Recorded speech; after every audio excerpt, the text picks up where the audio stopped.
June 8 ಹಾಗೂ 9ರಂದು ಉತ್ತರ ಪ್ರದೇಶದಲ್ಲಿ ನಡೆದಿದ್ದ 7ನೇ ಅಂತಾರಾಷ್ಟ್ರೀಯ ಪ್ಯಾರಾ ಟೆಕ್ವಾಂಡೋನಲ್ಲಿ ಚಾಂಪಿಯನ್ಶಿಪ್ ಪಂದ್ಯಾವಳಿಯ ಅಂಗವಿಕಲರ ವಿಭಾಗದಲ್ಲಿ ಮಹಿಳಾ ಕ್ರೀಡಾಪಟುಗಳು ಟ್ರೋಫಿ ಹಾಗೂ ಪದಕ ಗೆದ್ದಿದ್ದಾರೆ.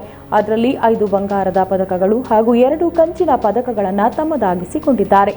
ಅಲ್ಲದೆ ಕರ್ನಾಟಕ ತಂಡವನ್ನು ಪ್ರತಿನಿಧಿಸುವ ಮೂಲಕ ರಾಜ್ಯಕ್ಕೆ ಕೀರ್ತಿ ತಂದುಕೊಟ್ಟಿದ್ದಾರೆ. ಒಟ್ಟು 9 ಪದಕ ಹಾಗೂ ರಾಜ್ಯಕ್ಕೆ ರನ್ನರ್ ಅಪ್ ಆಗಿ ಟ್ರೋಫಿ ಪಡೆದ ಧಾರವಾಡದ ಕ್ರೀಡಾಪಟುಗಳು ಹೆಮ್ಮೆಗೆ ಪಾತ್ರರಾಗಿದ್ದಾರೆ. ಇನ್ನು ಪದಕ ಪಡೆದ ಎಲ್ಲಾ ಕ್ರೀಡಾಪಟುಗಳಿಗೆ ಜಿಲ್ಲಾ ಟೆಕ್ವಾಂಡೋ ಸಂಸ್ಥೆಯ ಮುಖ್ಯಸ್ಥರು ಹಾಗೂ ಹಿರಿಯ ಕ್ರೀಡಾಪಟುಗಳು ಶುಭ ಹಾರೈಸಿದ್ದಾರೆ.